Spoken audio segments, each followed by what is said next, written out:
Hola, ¿cómo están? Estamos hablando de el Evangelio en el Antiguo Testamento. Esta es la tercera parte de una serie de videos que estoy haciendo y estoy analizando específicamente Isaías 61.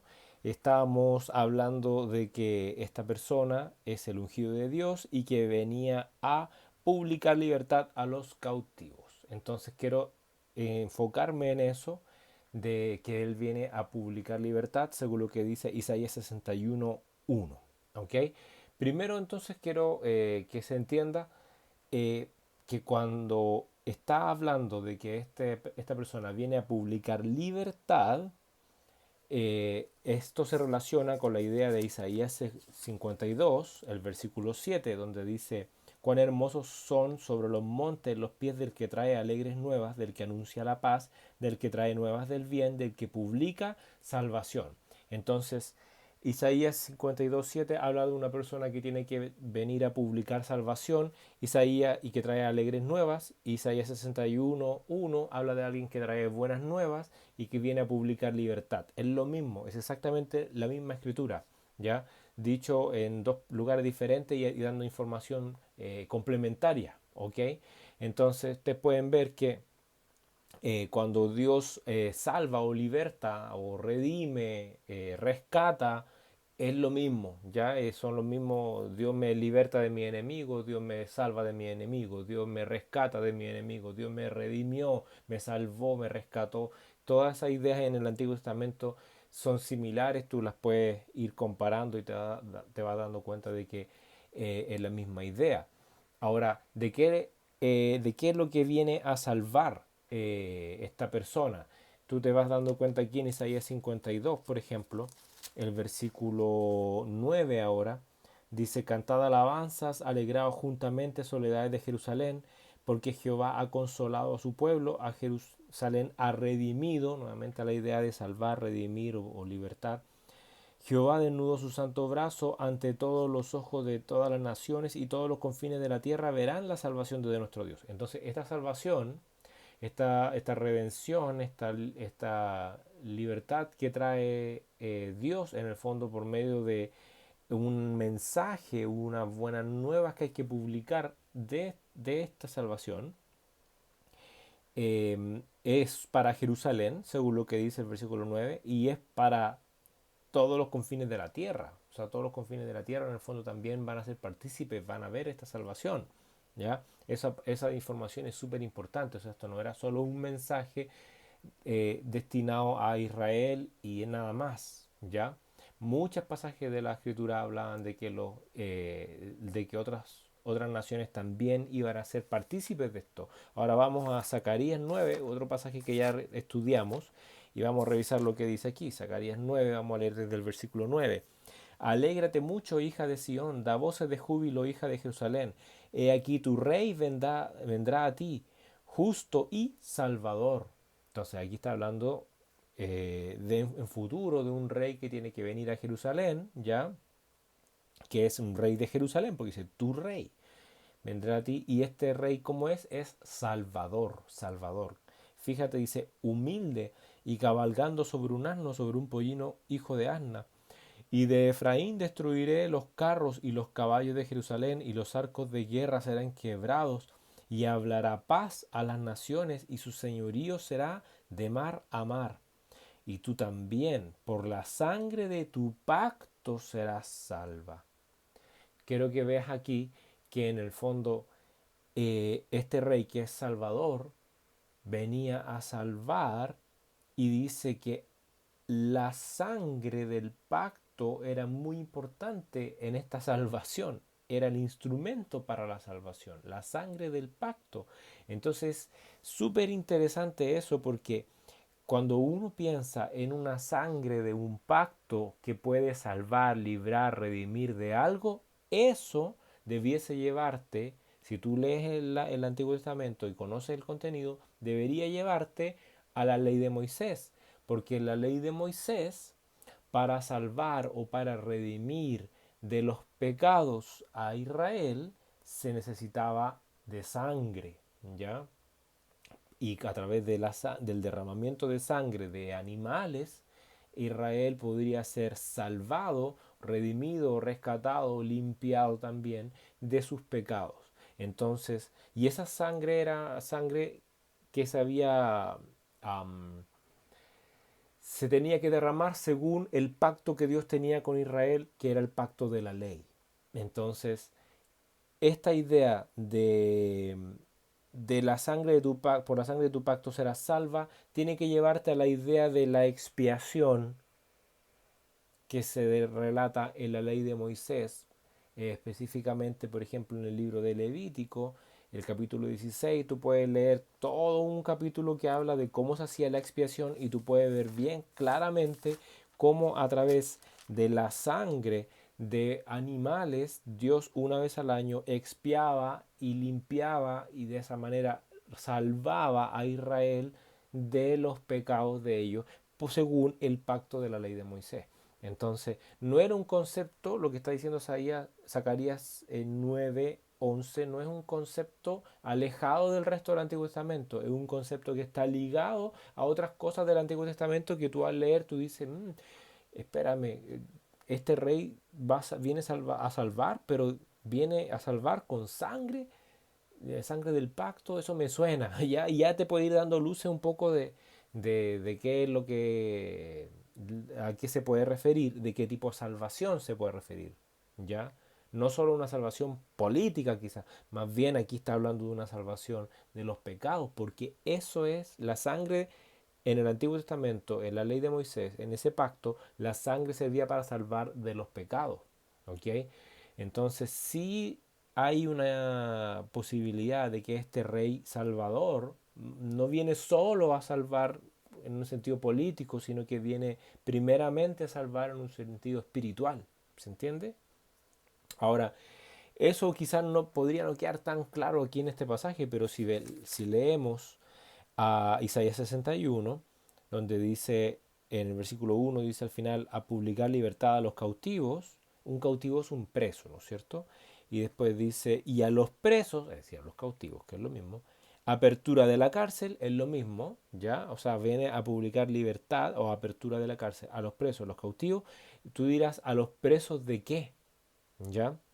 Fíjate lo que dice Isaías 42 ahora. Vamos a Isaías capítulo 42, donde nuevamente habla de un siervo de Dios que tiene el Espíritu sobre él, etcétera. Ya hemos visto en los videos anteriores que Isaías 42 se relaciona con Isaías 61. Fíjate lo que dice aquí en el versículo 1, he aquí mi siervo, yo le sostendré, mi escogido, en quien mi alma tiene contentamiento, he puesto sobre él mi espíritu, él traerá justicia a las naciones. Ve lo que dice en el versículo 3, no quebrará la caña cascada, ni apagará el pábilo que humeare, por medio de la verdad traerá justicia.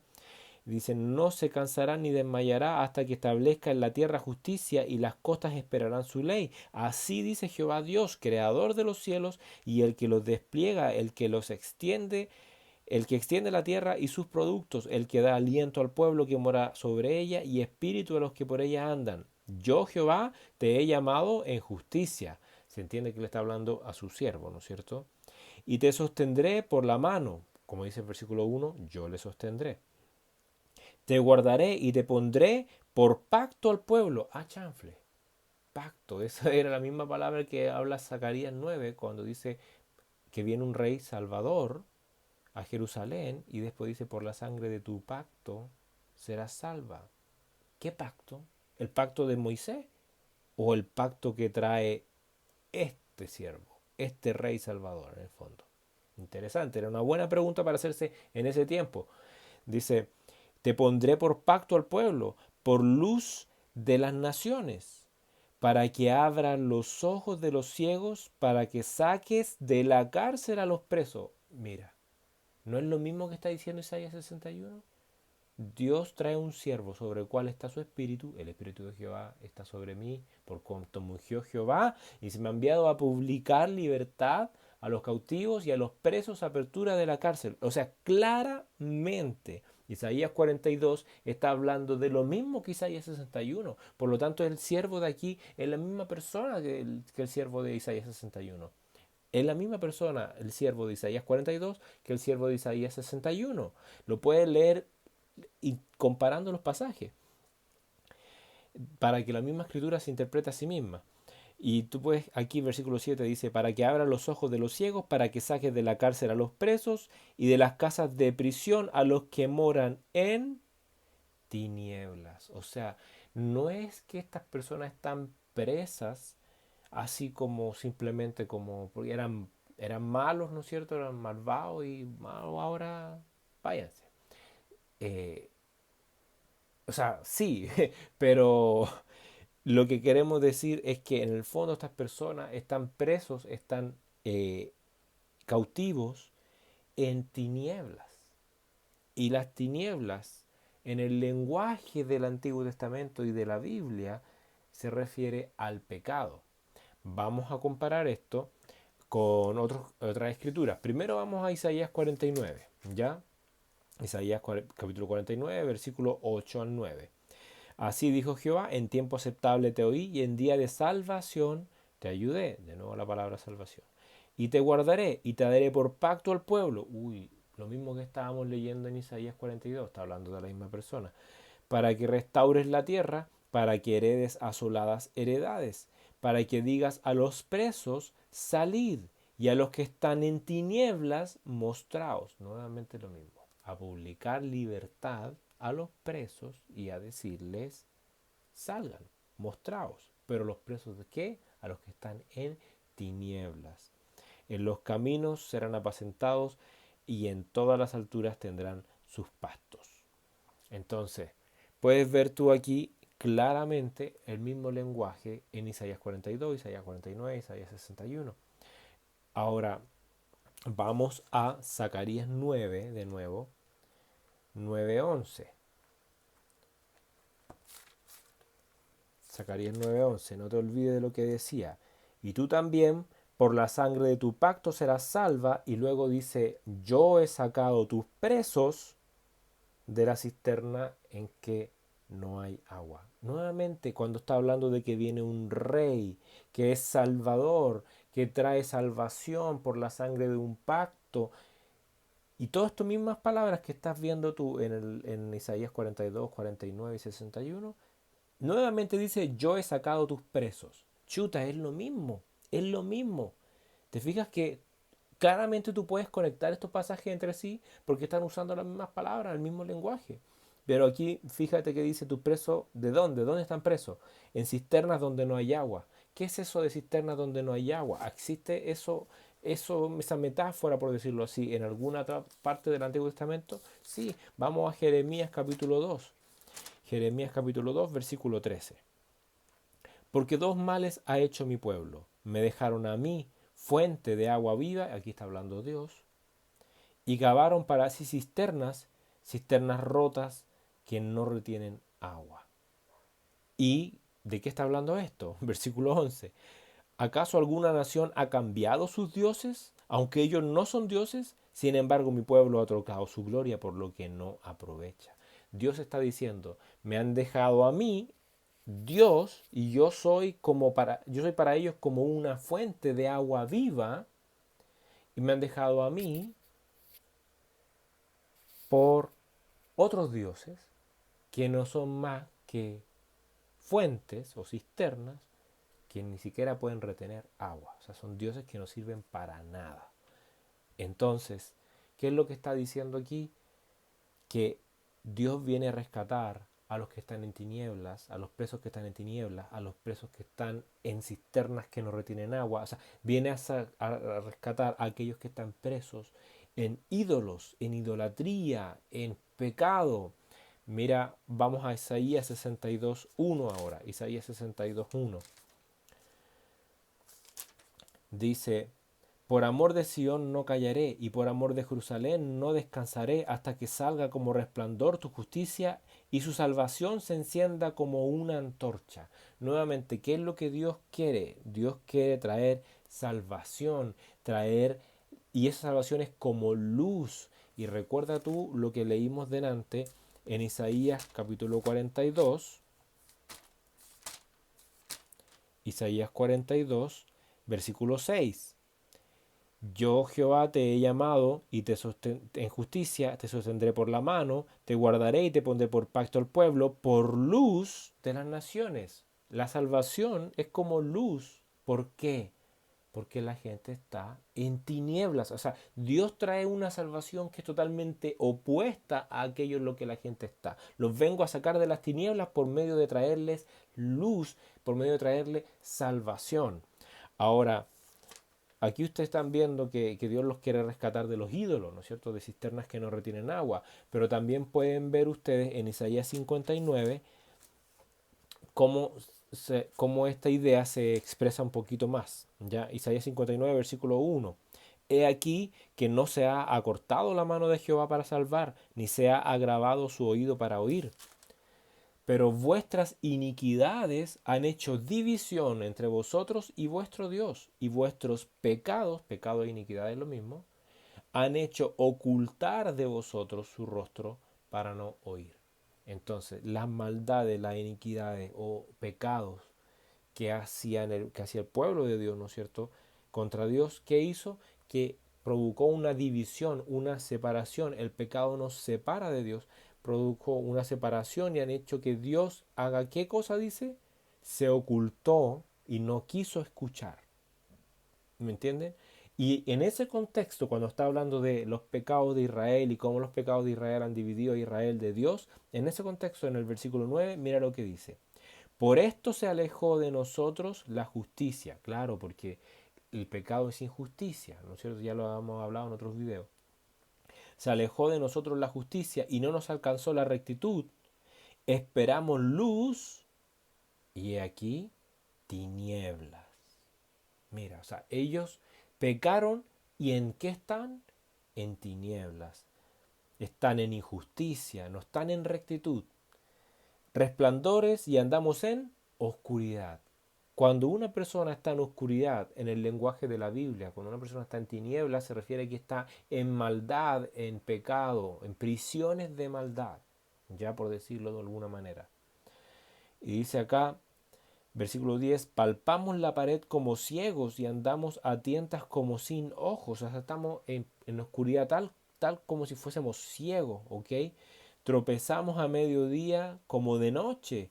Estamos en lugares oscuros como muertos. Fíjate, todo el lenguaje que aparece también en el Nuevo Testamento cuando está hablando del Evangelio y la interpretación que da el Nuevo Testamento respecto a las cosas del Antiguo.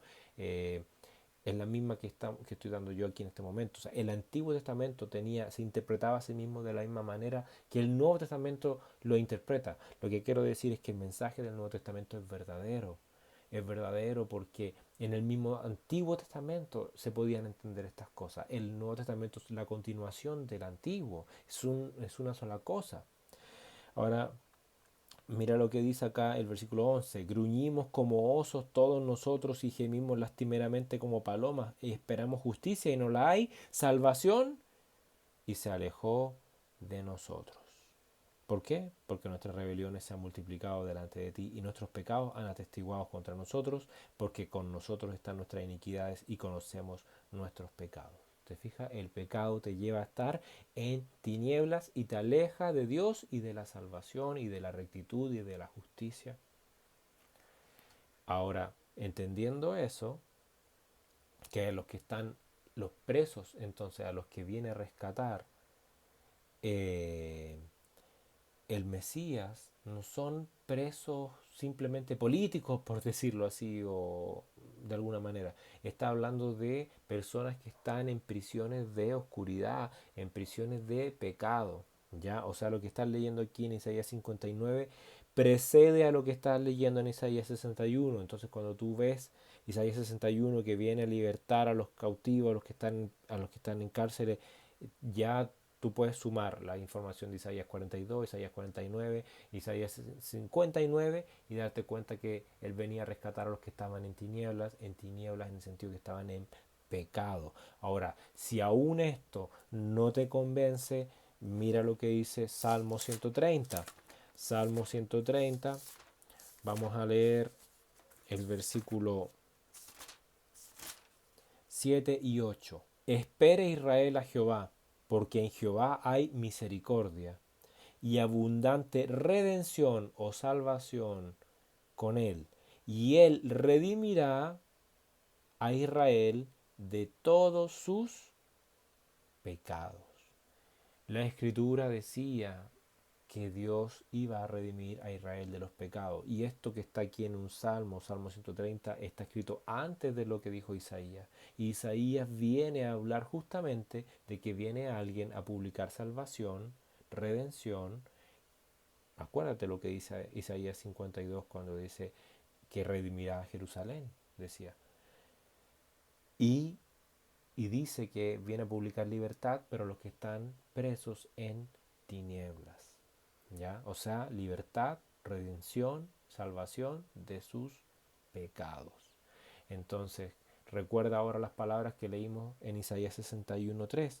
Serán llamados árboles de justicia. O sea, la salvación de la cual habla Isaías 61 es una salvación del pecado. La libertad que vendría a traer este siervo de Dios, este Mesías, este ungido, era libertad de pecado. Vamos a Isaías 61, versículo 3, perdón, versículo 2, a proclamar el año de la buena voluntad de Jehová, ¿ya? ¿Cuál es el año de la buena voluntad de Jehová? Bien dice que viene a publicar libertad, a buenas nuevas, le da distintas características al mensaje que trae, pero aquí dice el año de la buena voluntad de Jehová. Mira, lee Isaías 60, el versículo 10. Y extranjeros edificarán tus muros y sus reyes te servirán, porque en mi ira te castigué, mas en mi buena voluntad tendré de ti misericordia. Entonces, el momento en que Dios tiene buena voluntad hacia Israel es cuando tiene misericordia de Israel. Entonces, cuando dice a proclamar el año de la buena voluntad de Jehová, eso ya se podía entender si tú habías leído un poquito antes en 60:10. O sea, a proclamar el año en el que Jehová tendrá misericordia de nosotros. O sea, fíjate el mensaje que traía este Mesías. Era un mensaje realmente de salvación del pecado, o sea, de donde Dios iba a tener misericordia de su pueblo. Versículo 2 dice, a proclamar el año de la buena voluntad de Jehová y el día de venganza del Dios nuestro, a consolar a todos los enlutados. Y cuando habla del día de venganza del Dios nuestro, eso es un concepto que está desarrollado en muchísimas partes de la Biblia donde se habla de un día de venganza, porque Dios viene a salvar. Si Dios es bueno, viene a consolar, Dios viene a traer salvación y quiere que toda la tierra conozca esa salvación. Pero Dios es un juez justo y como es justo, también va a castigar al malo. Entonces Dios da la opción al ser humano de que el ser humano se arrepienta, pero si no, va a recibir la paga de su maldad. Y la venganza del Dios nuestro, el día de venganza del Dios nuestro, está anunciado en muchas partes, como puedes ver, por ejemplo, en el libro de Isaías, el capítulo 34. Isaías 34, vamos a leer el versículo 8 al 10. Porque es día de venganza de Jehová, lo mismo, ¿viste? Año de retribuciones, o sea, venganza, retribuir, en el pleito de Sión, y sus arroyos se convertirán en brea, y su polvo en azufre, y su tierra en brea ardiente. Siempre se relaciona la ira de Dios, la venganza de Dios como con fuego, ¿ya? Eso es una figura que ves constantemente en la Escritura. No se apagará de noche ni de día, perpetuamente subirá su humo, de generación en generación será asolada, nunca jamás pasará nadie por ella. Ok, aquí tú puedes ver la idea de el día de venganza de Dios, ¿ya? Ahora mira Isaías 63, vamos un poco más atrás, o sea, más adelante ahora. Isaías 63, vamos a leer el versículo 4 al 6. Porque el día de la venganza está en mi corazón y el año de mis redimidos ha llegado. Esto del día de la venganza y el año de mis redimidos es lo mismo que estar leyendo en Isaías 61. O sea, el año de la buena voluntad de Dios, o sea, el año en que Dios va a tener misericordia y va a redimir a la gente, y el año y el día de la venganza. Ambas cosas existen y pueden existir conjuntamente. Dios va a redimir, pero también Dios va a castigar. Versículo 5. Miré y no había quien ayudara, y me maravillé que no hubiera quien sustentase, y Me salvó mi brazo y me sostuvo mi ira. Y con mi ira hollé o pisoteé a los pueblos y los embriagué en mi furor y derramé en tierra su sangre. Esta idea de que Dios se va a vengar, que un día va a castigar a los pueblos, a los mismos a quienes le ofreció salvación, a aquellos que no quieren, rechazan ser salvados, pues van a recibir entonces la paga. ¿Okay? Si no deseas ser salvado de tus pecados, si te da lo mismo, si no te importa, si menosprecias esto, entonces luego no te quejes. Eso es justamente lo que está diciendo, te lo está advirtiendo en muchas maneras y en muchos lugares. Sofonías, este pasaje desarrolla la idea con mucha más claridad. Sofonías capítulo 1, versículo 14. Cercano está el día grande de Jehová. Mira, ya estábamos hablando de el día de venganza y aquí dice el día grande de Jehová. ¿Será lo mismo que el día de venganza? Leamos, mire. Cercano y muy próximo, es amarga la voz del día de Jehová. Gritará allí el valiente, día de ira. Aquel día. Y leíamos en Isaías 63 que el día de venganza se relaciona con la ira de Dios. Día de ira aquel día de angustia y de aprieto, día de alboroto y de asolamiento, asolamiento es destrucción, día de tiniebla y de oscuridad, día de nublado y de entenebrecimiento, día de trompeta. La trompeta se ocupaba para muchas cosas en el Antiguo Testamento, entre ellas también como para avisar de guerra, muchas utilidades. Día de trompeta y de algazara sobre las ciudades fortificadas y sobre las altas torres.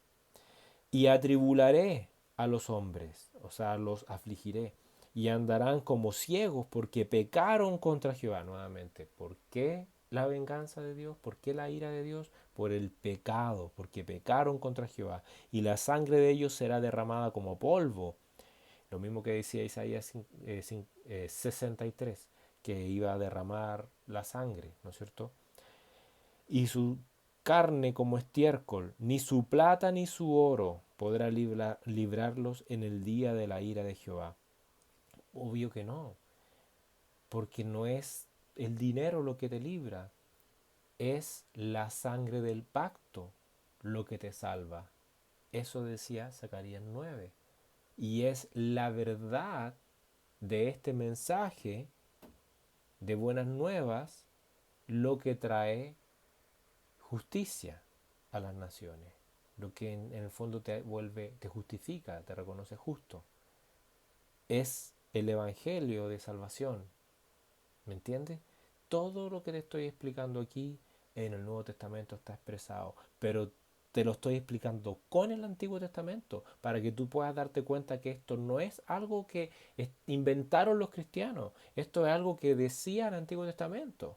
Claramente, si tú lo lees, te das cuenta. Los mismos conceptos. Entonces, versículo 18, ni su plata ni su oro podrá librarlos en el día de la ira de Jehová, pues toda la tierra será consumida con el fuego de su celo, porque ciertamente destrucción apresurada hará de todos los habitantes de la tierra. Entonces, la misma salvación que Dios quiere que llegue a los confines de la tierra, como leímos en Isaías 42, en Isaías 52, etcétera, en Isaías 11, esto también va a significar en juicio o en ira a todos aquellos que no fueron salvos al final.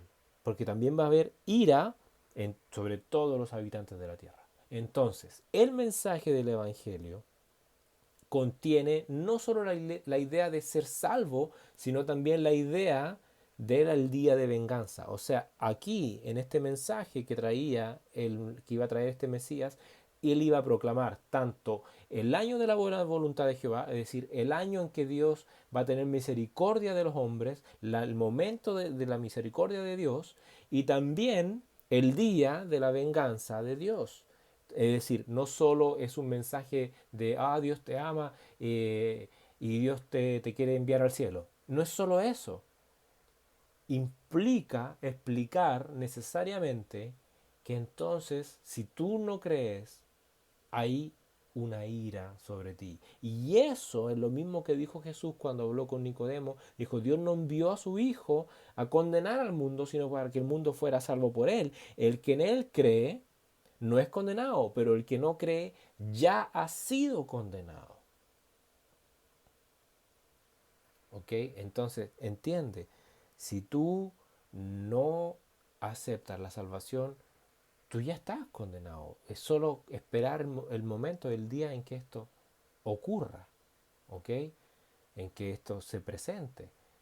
Pero tú ya estás en este estado. Y para explicar un poco de eso, de por qué el ser humano nace, peca, y el pecado del ser humano lo tiene condenado, lo tiene bajo la ira de Dios, lo tiene mal, alejado de Dios, etcétera, y cómo Dios quiere salvarlo, y todo ese mensaje que está explicado en el Antiguo Testamento, y cómo el ser humano no puede librarse de la ira de Dios, ni con dinero, ni con nada, porque no depende de él la salvación de su alma, y eso estaba claramente explicado en el Antiguo Testamento. Todo eso lo voy a explicar en unos próximos videos si Dios me lo permite. Así que espero que haya podido ser un aporte para sus vidas lo que estoy hablando aquí, que puedan entender este mensaje, para los que ya los conocen, que puedan profundizar, y para los que no conocen, yo soy quizás trato de explicar las cosas lo mejor posible, lo mejor que puedo.